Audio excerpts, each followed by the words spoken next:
Tomamos decisiones en presente, pero su resultado está en el futuro. Desconocemos el futuro. Los resultados de cualquier decisión están afectados por la incertidumbre. Ya decidamos con métodos sofisticados o echando las cosas a cara o cruz, no hay certeza sobre el buen resultado. ¿Se puede entonces decidir de cualquier manera? ¿Qué pasa cuando no decidimos? ¿Cuánto pesa la emocionalidad en una decisión? Muy buenos días, Álvaro Cedeño y Álvaro Cedeño les saludan en este episodio número 139 de Diálogos con Álvaro Cedeño. Hoy para conversar sobre el artículo publicado en la página web alvarocedeno.com titulado Tolerancia a la ambigüedad. Esta es una conversación intergeneracional que toca temas como acción humana eficaz, espíritu emprendedor, transformación de conflictos y política pública. Buenos días, papá, ¿cómo estás? Hola, buen día, buen día. ¿Cómo Muy, va? Dime, muy contento de estar aquí en este diálogo. Ujú. ¿cómo va la cuenta regresiva para el Mundial? ¿Verdad? Pronto empieza. Ujú. Yo no Sí, lo tengo metido en agenda todavía, creo que debería. qué Ujú. bárbaro. Sí, recuerdo que en aquel partido famoso que creo que fue de Italia 90, Escocia-Costa Rica, Ujú. yo había programado una, eh, un taller de desarrollo de ejecutivos y me tocó oír todos los exclamaciones de los que estaban oyendo y viendo el partido ahí fuera, porque ese partido fue de muchas exclamaciones por las jugadas de Gabelo Conejo, ¿verdad? Porque hubo, creo que solo un gol de Costa Rica, Correcto, ¿sí? Y entonces se oían aquellas exclamaciones y era Gabelo haciendo milagros. exactamente, sí, unos, Ujú. unos 10, Ay, unos ay, 10 ay. milagros. Sí, sí, Ujú, sí. Ayer me estaban citando para un almuerzo el jueves 1 de diciembre a la 1 de la tarde y a esa ujú. hora juegan Alemania y Costa Rica. Sí, Pues francamente yo creo que el almuerzo puede esperar, ¿verdad? No, no hay que ser así tan excesivos de sentarse a almorzar en una reunión de trabajo mientras está jugando la selección nacional en un mundial de fútbol. pero tampoco puedes posponer el almuerzo o la reunión por una hora y media. Sí, no, no, no, digo, puede esperar para otro día Pues espera para otro día, claro. o puede ser un desayuno. ¿Cómo no? Yo Sí, madrugo, a sí, mí no me importa. claro, ¿cómo no? Sí, sí, Ujú, sí. Bien, hablemos de este tema que tiene que ver tiene que ver con incertidumbre, tiene que ver con ambigüedad, tiene que ver con, bueno, tal vez también ambivalencia, ¿verdad? Que eso sucede cuando estamos en presencia de un escenario confuso o errático o volátil ujú, o meramente circunstancial o de algún error, ¿verdad? Que se haya cometido. ujú. Bueno, creo que con errático me refería precisamente a eso. ¿Cómo lo ves y cómo nos encaminas en esta conversación?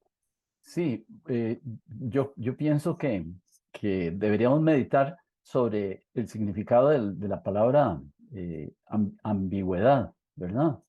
Lo ambiguo no es solo lo que no está bien perfilado, sino que me parece que tiene elementos de incertidumbre, tiene elementos de duda, ¿verdad? Lo ambiguo eh, parece que va a ocurrir, pero no estoy seguro, no afirmaría que va a ocurrir, ¿verdad?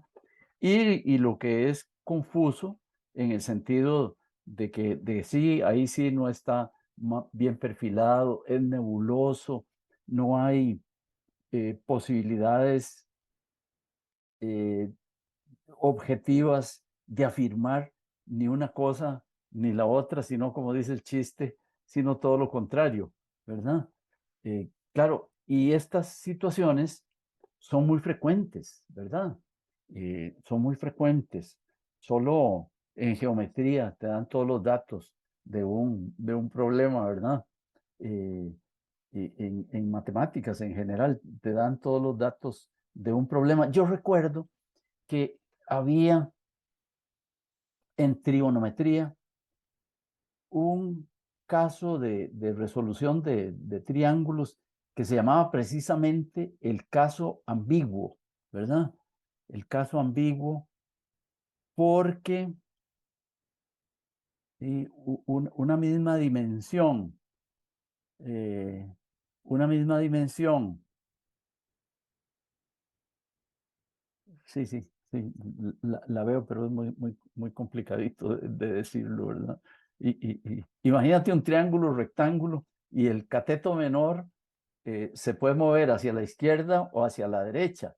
Y cuando se mueve o hacia la izquierda o hacia la derecha, tú lo alargas. Entonces eso da lugar a dos triángulos. Uno es obtusángulo y el otro es acutángulo, en ese, donde era rectángulo. Bueno, ese es un caso ambiguo que nos enseñaba mi recordadísimo profesor de matemáticas, don Bernardo Alfaro Zagot.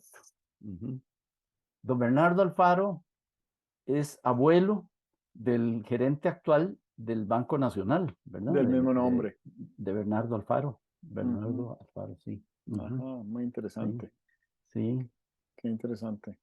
Sí, me Ujú. parece que además a eso que decía, a todos esos elementos que decías, yo le agregaría el de la ambivalencia desde el punto de vista de las sensaciones, emociones, sentimientos que genera una, una situación de estas, ¿verdad? Para no llamarle conflicto, llamémosle de incompatibilidad. Sí. Y, y a la hora de tomar una decisión, eh, recuerdo muy bien alguna vez que hablábamos de toma de decisiones hace muchos años, bueno, y muchas veces, pero recuerdo una en particular que decías que tomar una decisión, elegir una cosa es dejar de elegir todo otro universo de cosas, ¿verdad? Eso es lo decisivo y grueso de la decisión matrimonial. Solo te puedes casar con una señora. Sí, bueno, creo que si seguimos por ese camino nos podríamos meter en problemas. Bueno, sí, Eh, sí, sí, sí, sí, sí, ok, ok. De primera intención, entonces solo te puedes casar con una señora. no, vieras qué Ujú. interesante que hablando de fútbol, Pep Guardiola, que es el entrenador del Manchester City ahora y fue antes del Bayern Múnich y antes del Barcelona, fue jugador también. Él es considerado uno de los grandes técnicos de la historia, no solo del Ah, momento, sino de la sí. historia. Eh, no solo por la cantidad de títulos que ha ganado, sino por la efectividad en la cantidad de puntos que gana, de goles que mete en sus equipos y tal. Obviamente, en esa estadística hay que contemplar el hecho de que en una buena parte de los títulos que ha ganado jugaba Lionel Messi, ¿verdad? Y Ajá. entonces eso implica un factor positivo. Pero después de que se separaron ellos dos, como jugador y técnico, él ha seguido ganando muchos títulos. En Alemania, los 3 años que fue director técnico del Bayern Múnich, ganó las 3 ligas. Ujú, Y ahora en el Manchester City, me parece que de los 5 años que ha estado, ha ganado 4 ligas en la liga más competitiva del mundo. ujú, Es muy llamativo lo destacado que es. Pero ujú. a lo que quiero llegar es que para Pep Guardiola el fútbol es un asunto predominantemente de toma de decisiones, ¿verdad? ¿Qué decisión se toma cuando estás con la bola y cuando estás sin la bola?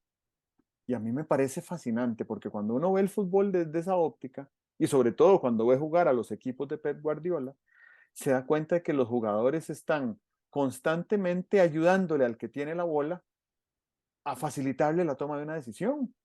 Ajá, Y ajá. entonces, ¿verdad? Es una Qué colaboración. interesante. Sí, muy Ujú. interesante, es muy Le interesante. crean, le crean opciones al jugador que tiene Le la bola. crean opciones. Y vieras que eso me recuerda a mi querido amigo y entrenador de fútbol de la etapa colegial, a Pedro Chacón, que Ujú, siempre decía que una jugada de pared es una jugada entre dos jugadores, pero que genera 4 ocasiones de pase.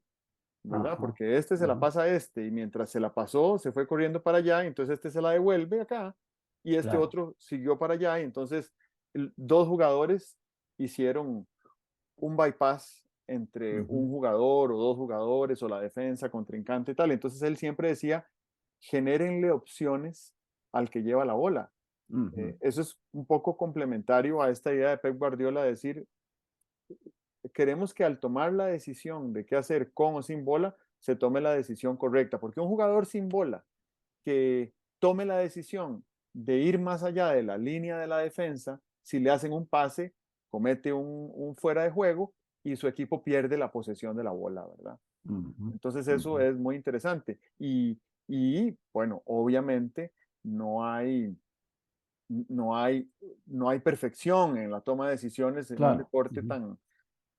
tan impreciso como el fútbol, que por cierto, estaba pensando también ayer, no solo por la época mundialista, sino por el reciente título de Campeonato Nacional de Saprissa que dirigió Justin Campos y se convirtió en el técnico que ha ganado más títulos en el fútbol nacional. Hace varios años escuché a Justin decir que el fútbol era muy impreciso porque neurológicamente la distancia que había entre el cerebro y el pie hacía que la coordinación motora fuera muchísimo más compleja que si jugáramos con las manos, ¿verdad? Cualquier otro deporte que se juega con las manos, hay mucha más precisión, ¿verdad? En básquetbol hay 120 anotaciones por partido. En fútbol, en fútbol hay muy pocas, ¿verdad? A veces no hay ninguna. Eso. Te veo medio congelado. ¿Estás ahí? Y bueno, todo lo que estaba diciendo antes de que se nos congelara la imagen es que eh, hay una ambivalencia grande a la hora de tomar decisiones porque hay muchos factores que tienen que ver con nuestra parte emocional y eso a veces nos paraliza y a veces nos atemoriza y a veces más bien nos hace querer ser más proactivos de la cuenta y en todo eso tiene que ver la eficacia de ese proceso de toma de decisión, ¿verdad? Sí, es interesante cómo a la hora en que estamos tomando una decisión, no lo hacemos como una computadora, ¿verdad? No lo hacemos eh, como los mecanismos no toman decisiones, pero tienen movimientos como muy definidos, muy acotados y tal. No, no, el ser humano ante una decisión entra en drama, ¿verdad? Sobre todo porque las decisiones tienen la característica temporal de que hay que tomarlas hoy y el resultado se ve en el futuro. Eso parece una simplificación, pero así es, como estamos metidos en el tiempo, tenemos que tomar decisiones hoy con efectos futuros. Hay una definición que a mí me produce como un cierto nivel de angustia, una definición de la toma de decisiones por parte de un ejecutivo. Se dice que un ejecutivo tiene que tomar decisiones en condiciones de incertidumbre, con información limitada y con obligación de acertar, ¿verdad? El gerente que llega a explicarle a la junta directiva por qué algo salió mal, siempre se encuentra con una parte de la junta directiva que dice, ¿y por qué no previó eso que salió mal, ¿verdad? Lo cual, si estás sentado en el asiento de un miembro de la junta directiva, tienes obligación de hacerlo. Desde luego, no de la manera brutal como yo lo estoy diciendo, sino decir qué pudimos haber hecho para prever lo que iba a ocurrir. Porque me acuerdo que cuando éramos estudiantes de, de maestría de negocios y siempre alguien salía con una explicación ex post, ¿verdad? Siempre decíamos, claro, es que es muy fácil ser profeta al revés. Cuando estás tomando la decisión, lo que tienes que hacer es ser profeta al derecho, es decir, sí, miren, aquí lo que puede pasar es tal cosa, no me vengas después a decir, ¿saben por qué salió mal? Porque ocurrió tal y cual, ¿verdad? Ese es el drama de la vida del ejecutivo que tiene que tomar decisiones, ¿verdad? Porque todas las decisiones, como comentabas antes, se toman en un determinado momento, pero tienen efecto futuro, ¿verdad? Y tenemos incertidumbre sobre las circunstancias, tenemos a veces desconocimiento sobre las circunstancias actuales. Ah, yo no sabía que el competidor estaba planeando hacer tal jugada, ¿verdad? Ah, yo no sabía que fulanito al que le estábamos dando no sé qué iba a renunciar, ¿verdad? Eso es desconocimiento de las circunstancias. Algunas no se pueden conocer, otras sí se pueden conocer. No tenías información, no estudiaste suficiente el asunto, no indagaste, no te informaste. Pero hay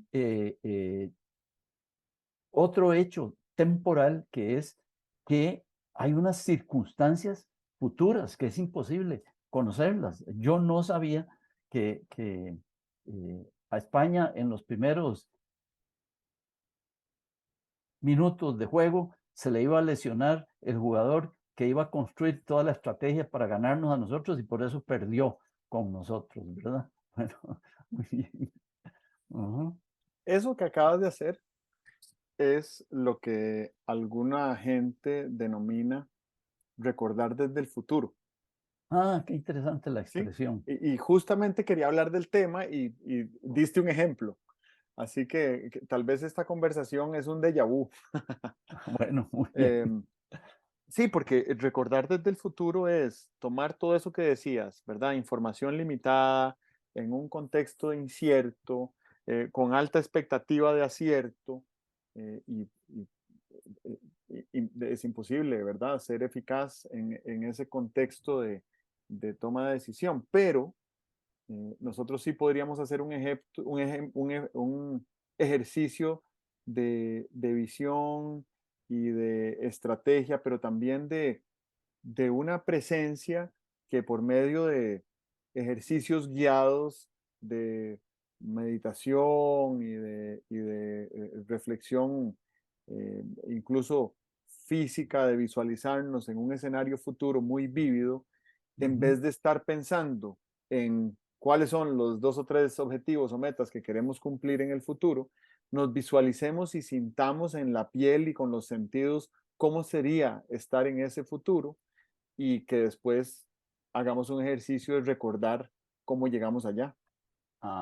Y Ajá. entonces, no es más que una manera diferente de hablar sobre visión y estrategia, ¿verdad? Sí, sí, Pero yo sí. siento que la forma como se está haciendo ese abordaje de guiar a otra persona por medio de una meditación en un estado de quietud y de silencio, eh, hacia visualizarse en otro momento futuro, que obviamente por definición no ha llegado, y que es deseable y que es posible, y cuáles son los elementos que se necesitan, recursos, talento, entusiasmo, tiempo para llegar allá, eso da una especie como de vivencia de que ya estuvimos allá. El mismo ejercicio de visualización que seguramente has escuchado, de ayudarle a una persona, facilitar el proceso guiado de visualización, ahí con los ojos cerrados y tal, contarle la historia de una persona que abre la nevera y saca un limón agrio y lo corta por la mitad y se lo exprime en la boca. Y a la gran mayoría de las personas que hacen esa visualización les saliva la boca. Ujú. Y les saliva la boca con solo imaginarse Sí. exprimir limón, que Ujú, es un evento imaginario, ¿verdad? ujú, ujú. No necesariamente va a suceder. Sí. Ujú, Eso me parece que es muy interesante.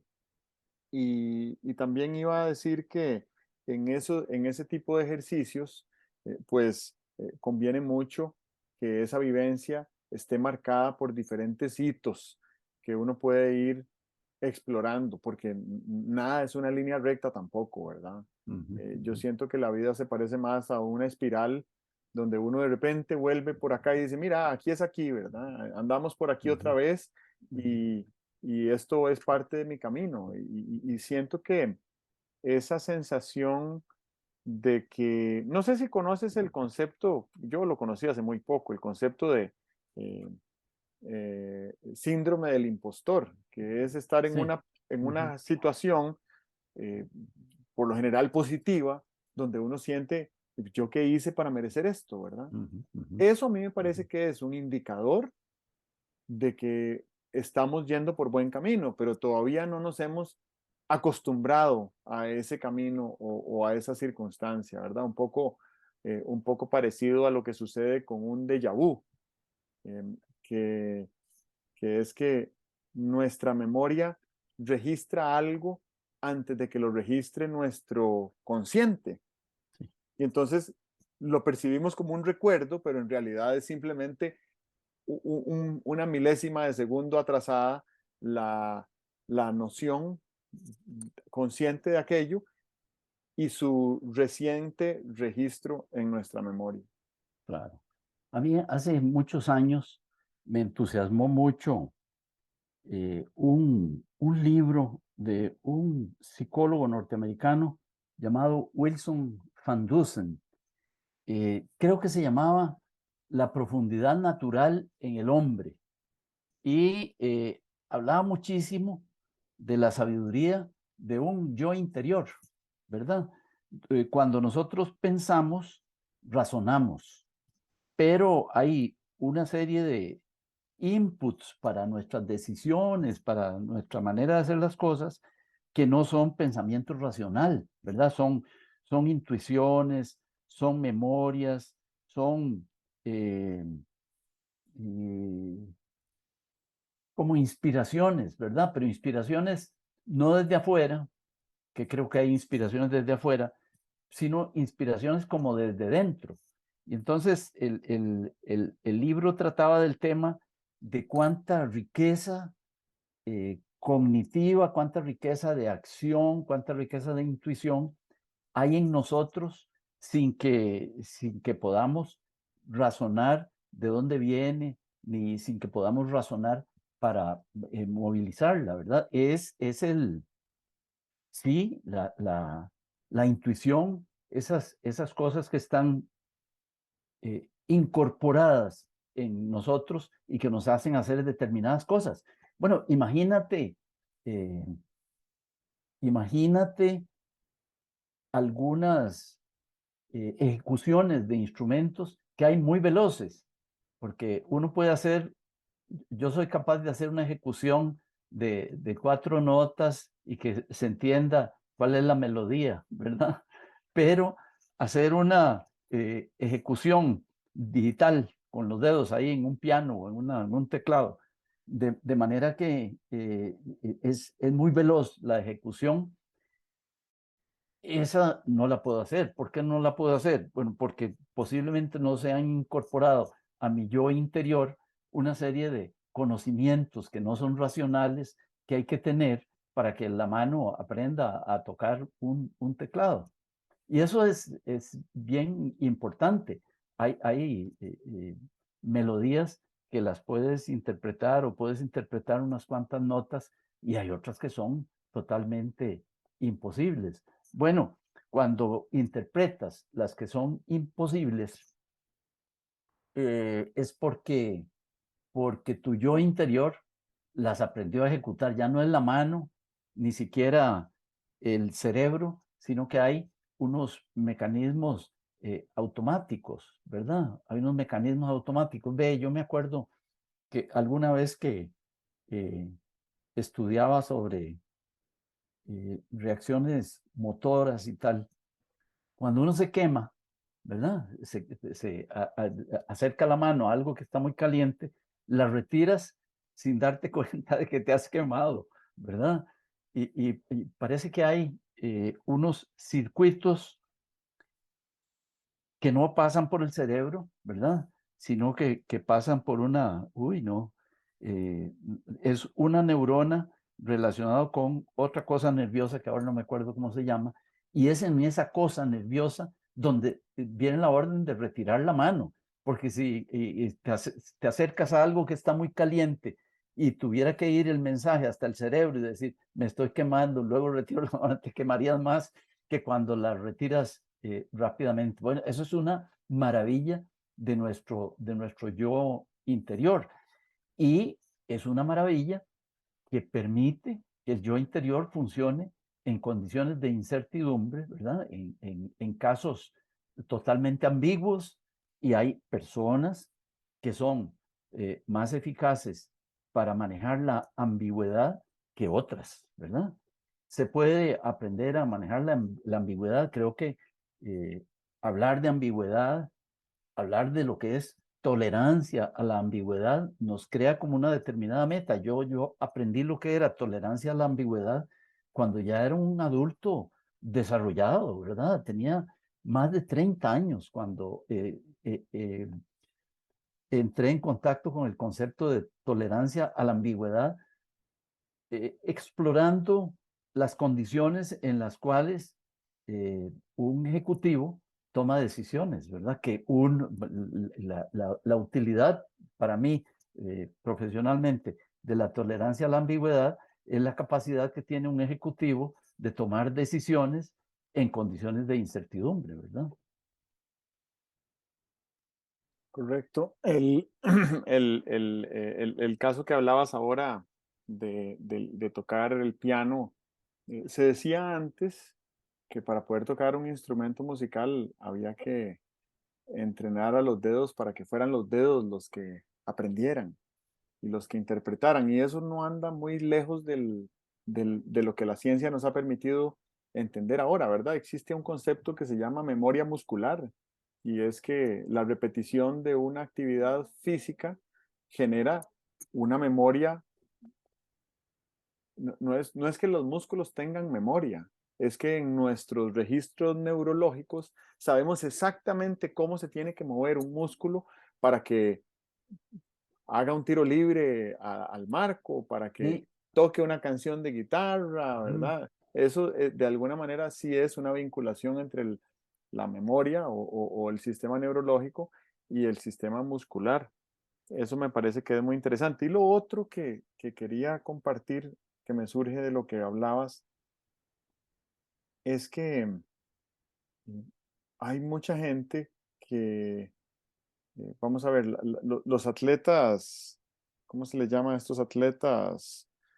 Los atletas no de élite, porque no es un asunto de profesionalismo ni de capacidad, sino de desafío, de personas que van más allá de lo habitual. Por ejemplo, pues muchísima gente hoy en día corre maratón, pero ujú, la capacidad de correr maratón, la primera persona que la corrió le costó la vida. sí. Y entonces, Ujú, pues lo que hemos hecho es que hemos logrado desarrollar y escalar muchísimo en muchas personas la capacidad de correr una maratón, pero resulta que hay gente que ahora está yendo a, a, a practicar ultramaratón, que es ir más allá de los 42 kilómetros. Entonces hay ultramaratón de 50 y de 80 y de 100, ujú. y hay una ultramaratón de 100 millas, que son 160 Caramba. kilómetros, ¿verdad? Que es como Ajá. correr 4 maratones seguidas. Y la gente que hace que practica ese deporte, eh, dura más de 30 horas corriendo, ¿verdad? Caramba, Y sí. ahí la Ajá. competencia tiene algunas reglas, se puede parar en algunos lugares determinados a dormir por un máximo de 20 minutos, entonces pues la gente va durmiendo ahí haciendo siestas de camino. Ujú, ujú. Pero a lo que voy con esto es que eh, toda esa práctica de deporte extremo no son necesariamente prácticas de destreza física, porque pues por lo visto muchísima gente tiene la destreza física.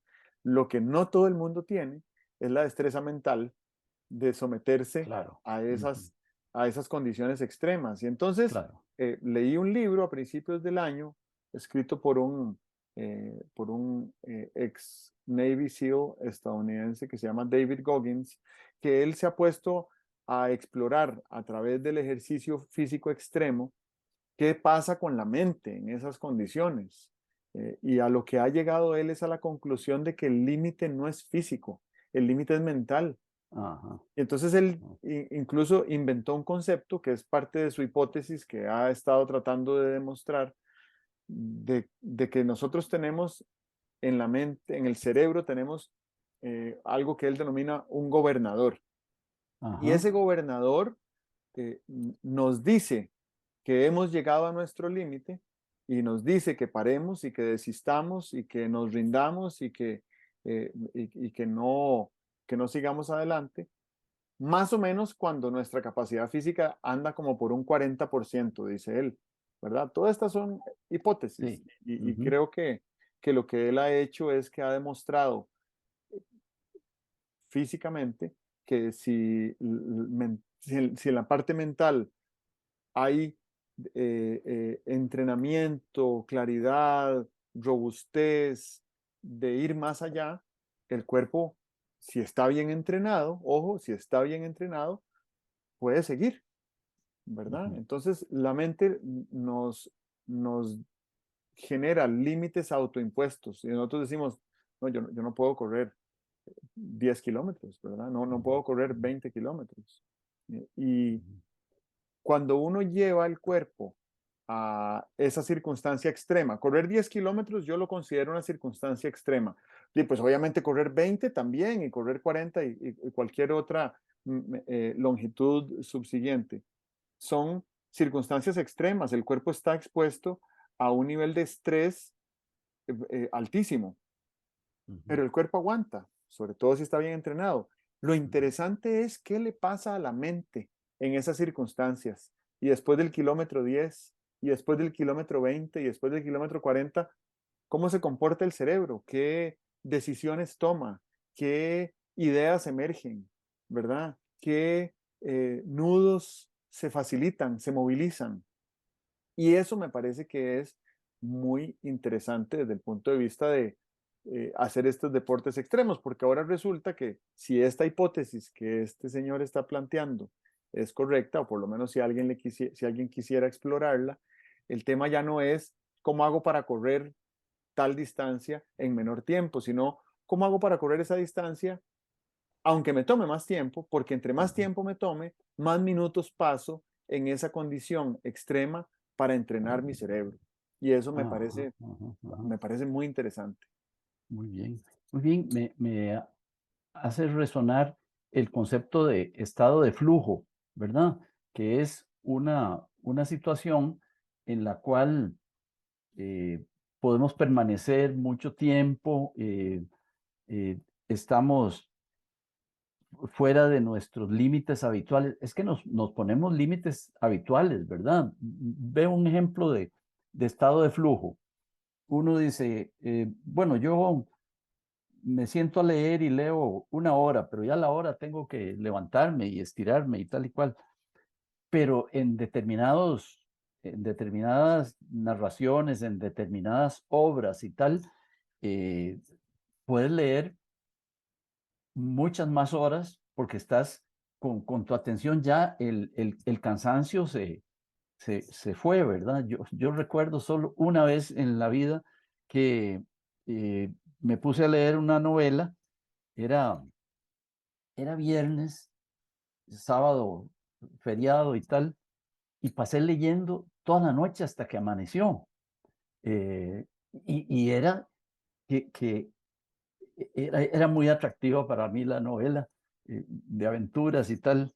Se llamaba The Carpetbaggers, que luego fue una película, Nevada Smith, ¿verdad? Una película del oeste y tal. Y era tan atractiva la novela que me amaneció leyendo, ¿verdad? Entré en estado de flujo y uno puede entrar en estado de flujo, creo que corriendo, puede entrar en estado de flujo meditando, puede entrar en estado de flujo en una serie de actividades, pero tenemos unos condicionamientos, posiblemente unos condicionamientos temporales y tal, que hacen que eh, uno sienta que, bueno, si ya pasaron 2 horas, ya es suficiente, ¿verdad? Pero podríamos ser capaces de rendir mucho más, ¿verdad?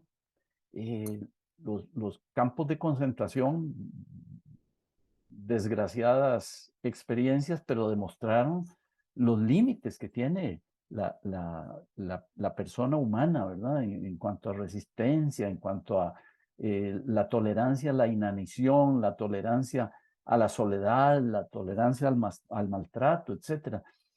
Nos chineamos mucho cuando nos ponemos límites muy cortos, ¿verdad? Ujú. Sí, sí, muy interesante. Ahora que hablabas de estado de flujo y a propósito de correr largas distancias, no sé si recuerdas que en la Olimpiada de Atenas en el 2004, un corredor brasileño en el maratón iba liderando cómodamente la competencia y todo parecía que iba a ganar la medalla de oro. Y le faltaban como 7 kilómetros para terminar y en un lugar determinado, un aficionado se salió de la valla de contención para darle un abrazo a este competidor brasileño.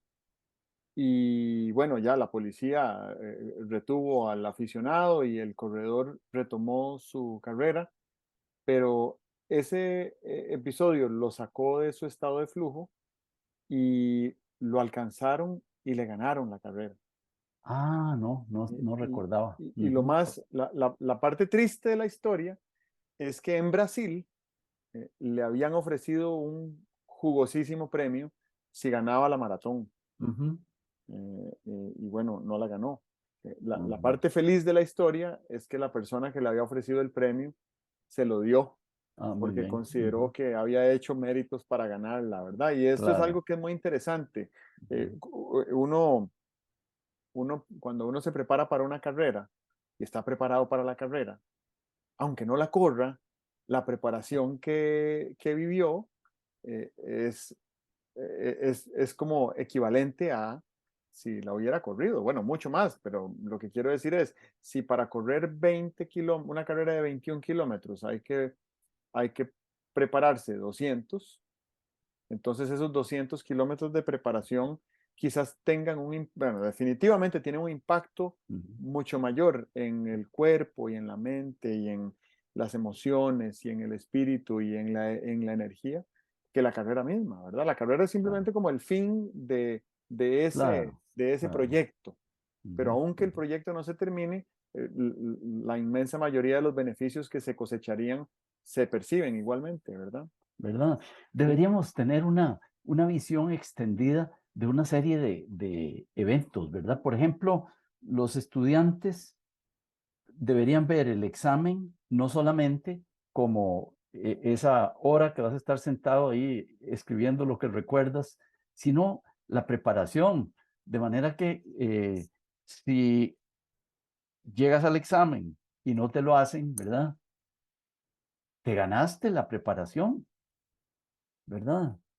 Y a veces le ponemos el énfasis a donde no está. Por ejemplo, lo peor, ahora lo veo, antes no lo veía así, pero ahora lo veo, que lo peor es ponerle el énfasis a la nota que te saques en el examen. El examen en sí, independientemente de la nota que te saques, ya es un evento formativo. Y lo más formativo está, desde luego, en la preparación del examen. Y si nos ponemos exquisitos, como decía un amigo, que haga uno con la nota que se casó, que se sacó, es una cosa muy importante, ¿verdad? Te sacaste mala nota, ¿qué hiciste con eso? Ahí hay un episodio formativo. O te sacaste muy buena nota y ¿qué hiciste con eso? Hiciste algo, además de pasar la asignatura, ¿verdad? Hiciste algo internamente, o sea que hay aprendizaje en la preparación, en el rendir la prueba, en el obtener la nota y en ver qué hiciste con el resultado, ¿verdad? Yo no sé, creo que toda esta cosa se me ha subrayado cuando pienso en Simon Sinek y la finalidad infinita de todo lo que hacemos, ¿verdad? Eh, em, ¿Cómo se llama el libro? El, El juego infinito. el juego infinito, ¿verdad? Si Ujú. no estamos preparándonos para sacar una nota, ni nos estamos preparando para vivir el episodio del examen, ni nos estamos preparando solo para ver qué hacemos con el resultado del examen, sino para todo eso incluido, ¿verdad? Eso es bien interesante, de lo cual habría que convencer a los estudiantes y liberar mucho a, a la relación estudiante-profesor de la eh, del paradigma de juicio, ¿verdad? Es que me estoy preparando para un juicio y entonces voy preparado para un juicio y voy dispuesto a hacer lo que sea para no ser condenado. Y lo que sea es copiar, lo que sea es engañar, etcétera, ¿verdad? Y eso me parece que desvirtúa la finalidad formativa de un examen. Claro, bueno, yo creo que uno podría afirmar que la materia de un examen no se aprende en el examen, se aprende antes. Sí. Sí creo que hay aprendizajes que se pueden obtener en el examen, ¿verdad? Sobre todo si se cometen errores. Uno puede Ujú, aprovechar claro. esos errores para aprender de ellos y también Sí. creo que los exámenes por definición son una prueba emocional Sí. y es algo que es una destreza que se debe desarrollar porque no es innata, ¿verdad? Ser evaluados no es algo que forma parte de nuestra biología, eso es algo que nos Ujú, inventamos. Y esto es nos lo cierto. inventamos, quién sabe por qué, ¿verdad? Para Ujú, poder decir, ah, definitivamente esta persona está certificada para ejecutar tal o cual cosa. Yo recuerdo, no sé si siempre lo hiciste, pero recuerdo alguna vez que me decías que en algún curso de universidad que diste, después de pasar por los diferentes procesos de aprendizaje que incluía el curso, al final le decías al estudiante que se pusiera su propia nota. Y yo algunas veces que he dado clases universitarias, sobre todo a nivel de maestría, ujú, donde el estudiantado es más maduro, ¿verdad? Y más ujú, serio, he hecho lo mismo. Y la gente, primero que todo, asume con responsabilidad esa tarea de darse una nota, pero además genera un incentivo moral de hacer el máximo esfuerzo durante el curso para poder darse a sí mismo la mejor nota. Hay poca trampa en ese esquema, ¿verdad? Y creo que es mucho más justo y mucho más eh, apegado a la objetividad y a la neutralidad que no sea un tercero el que juzgue con un número cuál fue el claro. esfuerzo que hizo una persona Ujú, o no considere las circunstancias en las que pasó por el curso. O si es un ujú, curso que simplemente no le interesa para nada o un curso que le apasiona muchísimo, que eso también le dé a la persona la libertad para poderse autocalificar, ¿verdad? sí, sí, sí. Que de alguna manera yo hace poco estaba pensando que esa escala que tenemos de 0 a 10 en las evaluaciones limita, porque alguien podría decir, bueno, ya yo con lo que sé saco 10 y eso lo limita. ¿Por qué no dejamos la puerta abierta como para que al que le interese sacar 15 que saque 15, ¿verdad? Sí, hay una serie de cosas. Está muy regimentada la educación. A mí me parece que tiene una serie de paradigmas que son como, como religiosos, ¿verdad? Me parece que necesitaría más libertad, más madurez, más apertura a la innovación. Y sí, ujú, sí, sí. Muy bien. Bueno, de mi parte yo creo que esta ha sido una conversación muy interesante y me doy por satisfecho. Me gusta el concepto de déjà vu como algo que nos sirve para, bueno, nos sirve. Creo que podríamos pensar intencionalmente en déjà vu, no para tener esa experiencia a efectos de sentir que ya vivimos algo que recordamos, Ajá, aunque no sea cierto, porque empezamos hablando de ambigüedad y de incertidumbre y de duda y ambivalencia. Yo creo que mucho de eso se puede mitigar o se puede administrar si nosotros tenemos mayor capacidad de visualizarnos en escenarios futuros que son imaginarios, ¿verdad? Y de nuevo, por medio de una práctica física y mental, emocional, espiritual, energética, que nos ayude a posicionarnos ahí, a visualizarnos y a tratar de tomar decisiones desde ese lugar. Porque creo que si Ujú. uno lograra hacerlo así, aún desde la intuición, podríamos saber si tal vez ese no es el camino, entonces mejor no vamos, o si tal vez sí es y ya quiero emprenderlo, ¿verdad? Sí. Eso es. Ujú. Yo unas cositas para cerrar. Eh, Siempre que decidimos en condiciones de incertidumbre, porque el futuro es incierto. Aceptar la incertidumbre es importante a la hora de tomar decisiones. Para aceptar la incertidumbre, uno tiene que aceptar que la decisión puede salir mal. Y eso cuesta mucho. Somos perfeccionistas y queremos que siempre salgan bien, pero deberíamos tener como la libertad, el confort de decir, sí, voy a decidir esto con lo mejor de la información, con lo mejor del método, pero siempre puede salir mal, ¿verdad? Lo segundo, y tiene relación con lo primero, es que si nos proponemos que el resultado sea perfecto, eso nos limita, porque en incertidumbre la probabilidad de que el resultado sea perfecto se reduce. Entonces, lo que deberíamos seguir es la aspiración de que el resultado sea suficientemente bueno. No es lo mismo que perfecto, ¿verdad? El otro comentario que querría hacer es que la decisión es un acto intelectual, es un acto cognitivo. Toda decisión necesita ser ejecutada y a la hora de la ejecución, la decisión puede ser mejorada, ¿verdad? Decidimos comprar algo, ¿verdad? Entonces, ya lo decidimos, ese es el acto cognitivo, pero luego tenemos que ver de qué manera podemos mejorar esa decisión que ya tomamos, ¿verdad?